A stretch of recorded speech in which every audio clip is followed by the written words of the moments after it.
আসসালামু আলাইকুম viewers, bike blog এর পক্ষ থেকে আপনাদেরকে সবাইকে জানানো হচ্ছে আন্তরিক শুভেচ্ছা ও অভিনন্দন। আশা করি আপনারা সবাই ভালো আছেন। আলহামদুলিল্লাহ আমিও ভালো আছি।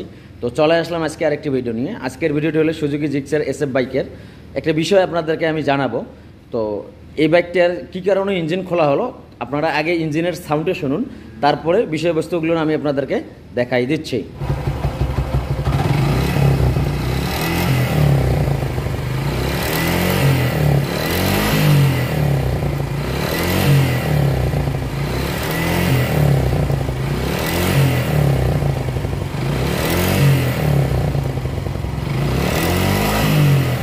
এই বাইক তো ভিউয়ার্স অবশ্যই আপনারা সাউন্ডটা শুনলেন, এই একদম একটা বাজে সাউন্ড।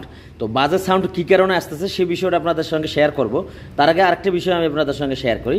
এই যে আমাদের দেখেন ক্যাম্পশ্যাফটের লক, এই লকটা আমাদের এই যে ক্যাম্পশ্যাফটের এখানে থাকবে, তো পিকিআর হোল্ডারের সঙ্গে।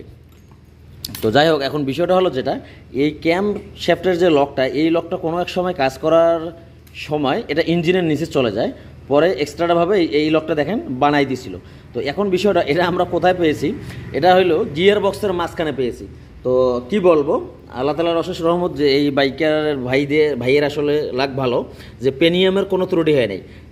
এইটা যদি ইঞ্জিন অয়েলের সঙ্গে উপরের দিকে এসে কোনো পেনিয়ামের সঙ্গে লক হতো বা আপনার ক্র্যাঙ্কশ্যাফটের ওখানে চলে যেত, তাহলে বড় ধরনের একটা দুর্ঘটনা হয়ে যেত। তো অবশ্যই এই বিষয়গুলো ছোট বিষয়, কিন্তু এগুলোর জন্য আসলে অনেক রকমের ক্ষতি হতে পারে। এই বিষয়গুলো অবশ্যই মাথায় রাখবেন। তো এটা আমরা ইঞ্জিন খোলার পরে পেয়েছি, আর এক্সট্রা যেটা এটার আমাদের দরকার নেই। তো যাই হোক, এই ছিল বিষয়। এই ছোট্ট বিষয়গুলো অবশ্যই আপনারা দেখবেন। আর এখন আমরা চলে আসি সাউন্ডের বিষয়টা। তো সাউন্ডের বিষয় এই আপনারা দেখতেছেন, আপনার পিস্টন সিলিন্ডারে কাজ করা, 2 মাস আগে ধরে নেন, আপনার ভ্যালভের কাজ করা, বাইকটার টাইমিং চেন পরিবর্তন করা আছে। এখন যদিও আমরা অ্যাডজাস্টার এবং গার্ডার দুটো পরিবর্তন করে দিব। দ্বিতীয় নম্বর বিষয় ক্যাম্পশ্যাফটটা পরিবর্তন করা আছে। তৃতীয় নম্বর বিষয় এই পেনিয়ামটা আমাদের একটু হালকা লুজ ছিল, মানে এভাবে ধরে পেনিয়ামটা যদি চাপ দিতেন তাহলে একটু মুভমেন্ট করতেছিল। তো এটা আমরা টাইট করে দিছি। তো এটা নাথিং সাবজেক্ট আর কি। তো এখানে পাশাপাশি দেখেন আমাদের ক্লাস প্লেট বা টুকটাক যে বাইক ভালো চলার ক্ষেত্রে, তো ক্লাস প্লেটটা নতুন। তো বিষয়টা হলো যেটা, একটা বাইক ভালো চলতে যা পার্টসগুলো লাগে মোটামুটি উনি লাগাইছে। তো এখন বিষয়টা হলো যেটা, সাউন্ডটা খারাপ হওয়ার কারণ, সাউন্ডটা আমরা খুলে যেটা দেখলাম কানেক্টিং রডের অবস্থা একদম বাজে অবস্থা।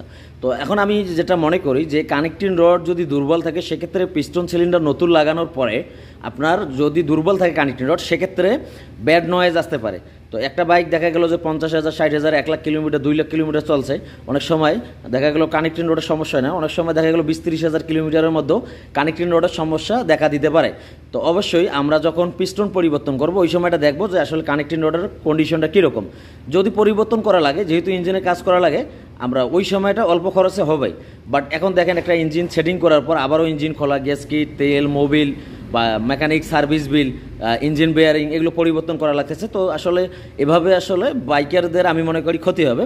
তো এই বিষয়গুলো মাথায় রাখবেন। আর এখন আমরা যেটা করব, এই বাইকটার টাইমিং চেনটাও এখন পরিবর্তন করে দেবো, girder, adjuster, connecting rod, crank bearing 2টা এবং ওয়েট শ্যাপের বেয়ারিং 2টা। আশা করি ভিডিওটি আপনাদের হেল্পফুল হবে, আর বাইকটিও আলহামদুলিল্লাহ ওকে হয়ে যাবে। তো বিষয়ে যেটা আপনাদেরকে বললাম যে ছোট ছোট বিষয় থেকে আসলে বড় সমস্যা হয়ে যায়। তো এই বিষয়গুলো লক্ষ্য রাখবেন। সবাই ভালো থাকবেন। ভিডিওটি ভালো লাগলে লাইক করে দিবেন, মূল্যবান মতামত কমেন্টস করে জানিয়ে দিবেন। সবাই ভালো থাকবেন। আল্লাহ হাফেজ।